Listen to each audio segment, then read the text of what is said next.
Comienza ahora Podcast IDGEM,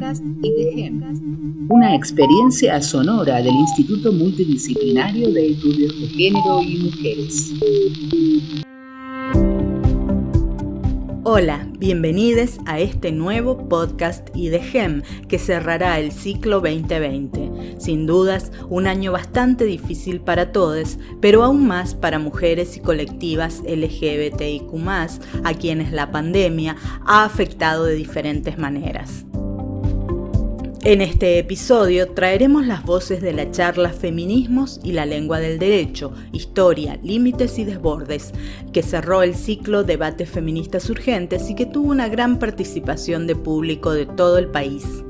También, a modo de corolario de actividades del Instituto de Estudios de Género y Mujeres, Eva Rodríguez Agüero, su secretaria general, nos comentará aspectos de lo que fue el trabajo en pandemia y los logros alcanzados. Y las últimas gafas violetas de Milagro Martín Varela estarán dedicadas al libro Come Tierra de la escritora Dolores Reyes. Podcast IDGEM. La última charla del 2020 del ciclo Debates Feministas Urgentes se denominó Feminismos y la lengua del derecho, historia, límites y desbordes, que contó con 3 expositoras de primer nivel y tuvo una alta concurrencia virtual. Fue organizada por el IDGEM, la Secretaría de Género y Diversidad de la Federación Universitaria de Cuyo y la Red Universitaria de Género, RUGE, del Consejo Interuniversitario Nacional. En la misma se profundizaron aspectos referidos a las complejidades de la traducción de las denuncias de violencia de género a la lengua del derecho y conceptos claves como la tecnología del escrache, los punitivismos y la figura de la víctima como sujeto de derecho. Comenzamos el repaso escuchando a Catalina Trevisache. Ella es doctora en Ciencias Antropológicas y es docente e investigadora en el Instituto de Investigación de Estudios de Género de la Facultad de Filosofía y Letras de la Universidad de Buenos Aires. A partir de los años 80, este nuevo feminismo que aparece en Ciudad de Buenos Aires, en lazo con feminismos latinoamericanos, en diálogo con organismos supranacionales, va a ser un denodado trabajo por visibilizar, sensibilizar y transformar la vida concreta de las mujeres a partir de la producción de actividades, de materiales, entre pedagógicos y políticos que van a traducir los padecimientos de las mujeres a la lengua de las violencias. Y digo esto, que se da en este periodo, esta traducción, porque el feminismo inmediatamente anterior, el feminismo de la década de los 70, es un feminismo que produjo un montón de palabras, teorías del feminismo, el primer feminismo de lo personal es político, produjo un montón de teoría, palabras sobre los padecimientos de las mujeres, habló de cosificación, de odio, de opresión, de sexismo, de machismo, pero de lo que no habló el feminismo de los 70 de Ciudad de Buenos Aires fue de violencias. La violencia es una palabra que brilla por su ausencia en la década de los 70. Aparece en los años 80 porque se vuelve un instrumento productivo de gestión política, ¿no? Para las feministas de los 70, el marco del derecho no era un marco interesante. Ellas decían que tenían que hacer una transformación en el campo de lo cultural, querían hacerla, citando a Carla Lonzi, una teórica italiana, una revolución simbólica de las costumbres, de la cultura, ¿sí? En el derecho se les presentaba un instrumento tosco para dar cuenta de esas opresiones tan sutiles que atraviesan la vida cotidiana de las mujeres, sí, insisto, hasta este momento seguimos en este paradigma. Pero para las mujeres de los 70, para las feministas de los 70, con el retorno democrático, pero fundamentalmente con el cambio en el régimen de gubernamentalidad que se instala en los 80, que trae a los derechos como único horizonte posible, los derechos humanos como la posibilidad de inventar y de crear derechos allí donde no eran impensables, y en alianza con los organismos internacionales, es que las feministas de los 80 comienzan a pensar esta traducción de todo el vocabulario, el prolífero vocabulario feminista, a la idea unificada de violencia. Pero le pone una S, violencias, ¿no? Una traducción que vamos a decir responde entonces más a la necesidad de producir una intervención estratégica en un contexto determinado para intentar validarse ante un Estado y conseguir una intervención estatal exitosa, más que un término que se ajuste en una descripción bien precisa de lo que está pasando. Y eso me parece que es interesante. Es un término que no es tan exitoso en la descripción, porque sirve para un montón de cosas, pero sí es efectivo en términos de gestión política. Tamar Fitch, que piensa este mismo proceso en otros lugares, habla de una década donde corremos del paradigma de la opresión al paradigma de las violencias de género. Entre los 70 y los 80, el mundo feminista, el activismo feminista, hace este viraje. Y este pasaje de un paradigma a otro responde, diríamos, a las condiciones de posibilidad de cada contexto. A continuación, escucharemos a Cecilia Varela, quien es doctora por la Universidad de Buenos Aires con mención en Antropología Social y también es investigadora adjunta del CONICET, con sede en el Instituto de Ciencias Antropológicas de la Facultad de Filosofía y Letras de la UBA. Lo que yo quería plantear, volviendo un poco a las reflexiones iniciales de Catalina, es que en un contexto, por supuesto, siempre difícil, las feministas introdujeron la problemática de la desigualdad de género y encontraron, digamos, una plataforma para hablar de sus padecimientos a través del lenguaje de la violencia y las retóricas de la victimización. Y en la estela de una serie de crímenes absolutamente ominosos en la Argentina, donde el cuestionamiento a la reputación sexual de las mujeres, estoy pensando, no sé, en los crímenes de la dársena, y varios otros, digamos, de fines de los años 90, en donde el cuestionamiento a la reputación sexual de las mujeres involucradas había jugado sus cartas a favor de la impunidad, el lenguaje de la trata abrió un lugar para quienes habitaban los mundos del comercio sexual pudieran denunciar las injusticias y violencias que padecían sin que su reputación sexual pudiera ser un obstáculo. Y esto para mí es un saldo positivo. Pero los efectos de esta estrategia para mí fueron paradojales. El idioma de la trata produjo una jerarquización de las perspectivas de las trabajadoras sexuales respecto al comercio sexual, se mostró débil para lograr una mínima redistribución de recursos hacia esas personas, y aplanó la complejidad del problema al punto que terminó por ubicar a mujeres de sectores populares que habían hecho trabajo sexual en el pasado como victimarias. Creo que ofrecer estas paradojas puede dejar sabor a poco, pero la traducción de nuestras demandas a los lenguajes de los estados liberales no es un asunto sencillo, es un asunto complejo, de una complejidad que las feministas no debiéramos menospreciar. Y es posible también que no exista un lugar afuera de las paradojas, una manera de saltarlas y estar fuera de ellas, pero sí creo modos más lúcidos de reconocerlas y de intentar al menos explorarlas. Ya ahora, cerrando, dos precauciones que quiero pueden ayudarnos en este camino. La primera es reconocer que la jerarquía del género no se reproduce autónomamente de otras formas de poder social, como la clase o la racialización, y que para mí uno de los problemas fundamentales del lenguaje de la victimización, en el punto en el que me toca mirarlo, ¿no?, que es el de las políticas antitrata,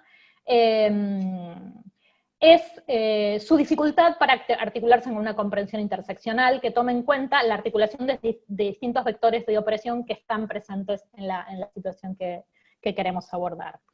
Y en segundo lugar, que también el poder opera a partir de una multiplicidad de circuitos y no solamente de arriba hacia abajo, en la medida de lo que para Foucault era el poder soberano. Y acá no necesariamente para impedir una práctica, puede que lo mejor sea prohibirla. Digamos, el resultado puede ser más bien paradójico, como muestran creo yo hace mucho tiempo, las consecuencias de las guerras contra las drogas y las consecuencias en términos de criminalización de mujeres que mostré a propósito de las políticas contra la trata. Para finalizar este bloque dedicado a la charla Feminismos y la lengua del derecho, historia, límites y desbordes, daremos paso a Virginia Cano, doctora en filosofía por la Universidad de Buenos Aires, profesora adjunta de ética en la misma universidad e investigadora adjunta del CONICET. Es también activista lesbiana y feminista. Bueno, entonces les comentaba que lo que me interesaba señalar en esta reflexión crítica sobre los límites de la lengua del derecho, y más específicamente sobre la lengua del derecho penal, es señalar cuáles son esos aspectos, ¿sí?, que de alguna manera quedan por fuera de la lupa del derecho penal, ¿sí?, donde no enfoca ese derecho, ¿sí?, porque justamente, como señalaba tanto Catalina como Cecilia, ese derecho penal es un derecho articulado básicamente en torno a dos categorías, que son la de la víctima y el victimario. Acá sigo, como señalaron también las chicas, a Tamar Pitch. Cosas que señala Tamar Pitch es justamente cómo ese marco penal supone un dispositivo dual, ¿sí?, que va a determinar no solo el modo en que interpreto el problema social, sino también el tipo de soluciones disponibles, ¿sí? A nivel de la interpretación que esa herramienta del derecho penal permite, una de las cosas que señala Pitch es este carácter dual, ¿sí?, y dicotómico, que acota las posiciones sociales a dos roles básicos: el de la víctima, que sería quien recibe el daño y quien es paciente justamente, ¿sí?, quien ocupa el lugar de la no agencia en ese lugar, y por otro lado, como par complementario, el de el victimario, que sería quien es responsable, culpable y agente, ¿sí? Lo que va a señalar Tamar Pitch es que esta manera de aproximarnos, y esta lógica dual y opositiva entre la víctima y el victimario, tiene muchísimos problemas, ¿sí? En primer lugar, porque tiende a una individualización del problema, va a señalar, ¿sí? El problema estaría justamente en el victimario, quien sería el responsable y el culpable, y quien tiene que venir de alguna manera a saldar y a pagar. Esto es un grave problema, porque como sabemos, y aquí no necesito explicarlo porque hay muchas feministas, es que las cuestiones sociales no se delinean a nivel individual, sino que tienen que contemplar complejas situaciones sociales y entramados de responsabilidad que nunca pueden acotarse a esa individualización o personalización del problema. Como dice Tamar Pitch, el problema del derecho penal es que es personalísimo, y que su esquema de interpretación de las responsabilidades es individualizante, ¿sí? Ancla la responsabilidad en individuos particulares, cuando nosotros tenemos, como señalaban las chicas, una complejidad social que requiere la necesidad de complejizar nuestros esquemas de interpretación de manera tal que den cuenta no solo de que las posiciones sociales no pueden acotarse a esos roles fijos, de hecho lo sabemos muy bien, a veces que somos pacientes, a veces que somos agentes, a veces que recibimos violencias, o maltratos, o destratos, etc., y a veces los ejercemos, ¿sí? Esas posiciones no son estancas, no son fijas, no son claras, sino que también en la individualización y personalización de la responsabilidad, lo que se borra, y esto es lo que a mí más me interesa señalar, es el carácter de las responsabilidades colectivas. Esas responsabilidades colectivas, desde ya, que son jerarquizadas y que son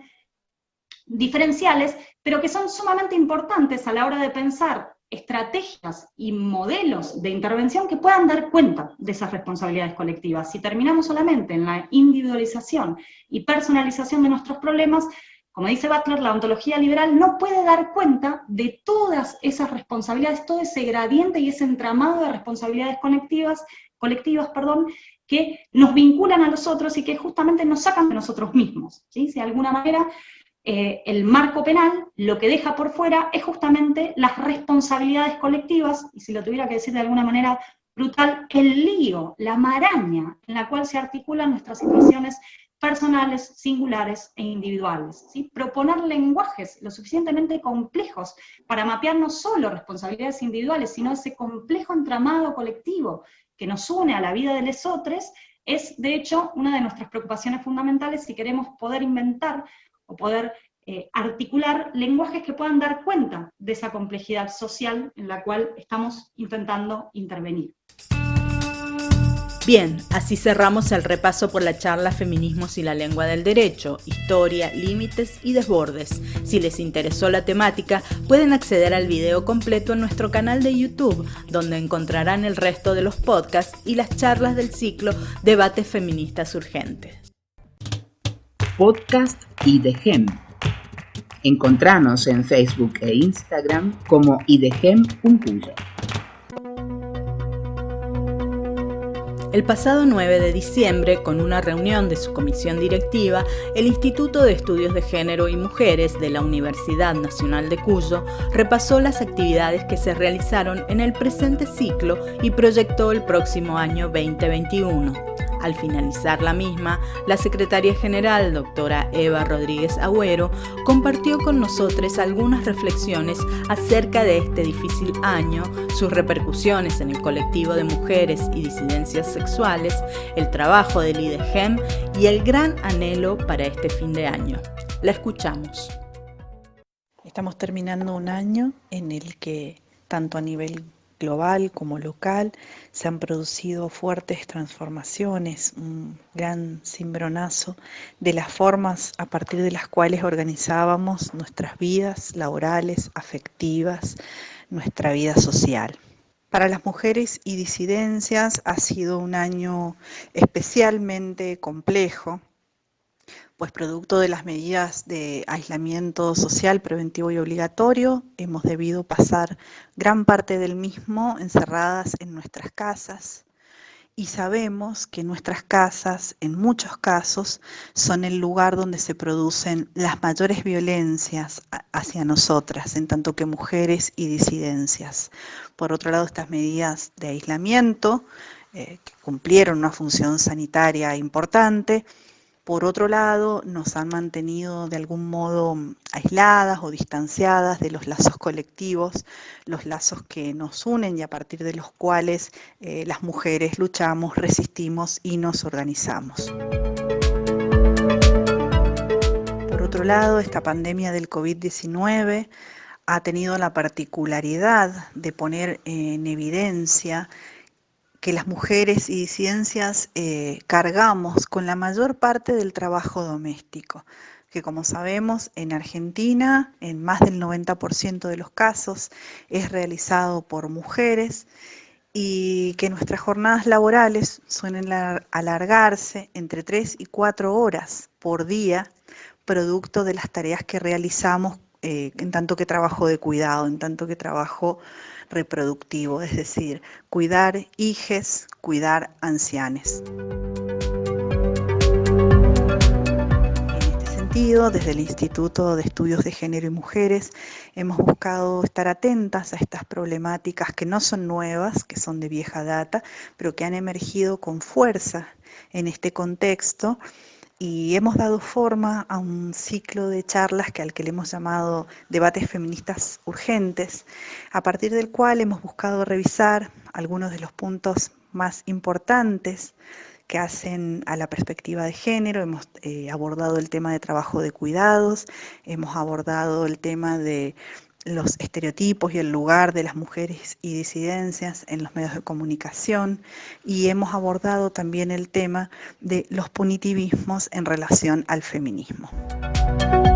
A partir de este ciclo de charlas, a partir de la elaboración de productos comunicacionales como el podcast de IDGEM, a cargo de Gabriela Maturano y Milagros Martín, a partir de las publicaciones en referencia a nuestras efemérides y de una serie de campañas de concientización en relación a la ciberviolencia, atendiendo a la virtualización de nuestra vida cotidiana, son algunos de los temas que hemos trabajado y a partir del cual hemos colaborado, hemos puesto nuestro granito de arena a pensarnos y a poder discutir los lugares subalternos que a menudo ocupamos en tanto que mujeres y además estamos terminando este año con un deseo muy fuerte que es lograr que el aborto legal, seguro y gratuito sea ley. Era la doctora Eva Rodríguez Agüero, secretaria general del IDGEM, abriendo una esperanza en este cierre de ciclo para que la interrupción voluntaria del embarazo finalmente sea ley. Ahora, en podcast IDGEM, Gafas Violetas, con Milagros Martín Varela. Empezaba a ver que los que buscan a una persona tienen algo, una marca cerca de los ojos, de la boca, la mezcla de dolor, de bronca, de fuerza, de espera, hecha cuerpo. Algo roto, en donde vive el que no vuelve. En medio de la conmoción por el femicidio de Florencia Romano, la adolescente asesinada en la provincia de Mendoza, En este podcast vamos a recomendar en su memoria el libro Come Tierra, de Dolores Reyes. Se trata de la novela debut de esta autora argentina, militante de izquierda y feminista. Fue publicada en 2019 por la editorial Sigilo y ha llegado a ser clasificada como una novela de realismo mágico. El tema principal es el género, la violencia contra las mujeres, las pibas que un día salen de sus casas y no regresan más. Con un lenguaje bellamente sencillo, coloquial, que desde la primera línea nos hace saber que este libro nos habla de nuestra sociedad, Come Tierra nos narra su historia, nos cuenta acerca de su don para comer tierra para buscar a las personas a las que desaparecen. Además de la perspectiva de género, esta lectura está profundamente atravesada por la cuestión de la injusticia social. Se puede conseguir fácilmente en cualquier librería y también en formato digital. Podcast IDGEM. Hasta aquí llegamos con Podcast IDGEM, cerrando el ciclo 2020, un año difícil de olvidar por la pandemia de coronavirus que arrastró prácticamente a toda la humanidad a un impensado quiebre de la vida cotidiana. Pero también será difícil de olvidar porque el último tramo nos jugó la peor carta, el femicidio de una adolescente de 14 años, Florencia Romero, un golpe que quedará impregnado en la memoria colectiva. A ella le decimos que seguiremos adelante por justicia, por una sociedad inclusiva, equitativa y con oportunidades para todos, con mejor educación para que niñas, niños, niñas y adolescentes puedan gozar de una vida sin violencias machistas. Nos despedimos hasta el próximo año, en que seguiremos sembrando las semillas de un cambio feminista. Hicimos este episodio Milagros Martín Varela y quien les habla, Gabriela Maturano. Nos acompañaron en el diseño y difusión del podcast el área de comunicación de la Secretaría de Extensión y Vinculación de la Universidad Nacional de Cuyo, a quienes abrazamos y agradecemos la enorme colaboración con nuestro IDGEM. Chau, gracias por la escucha.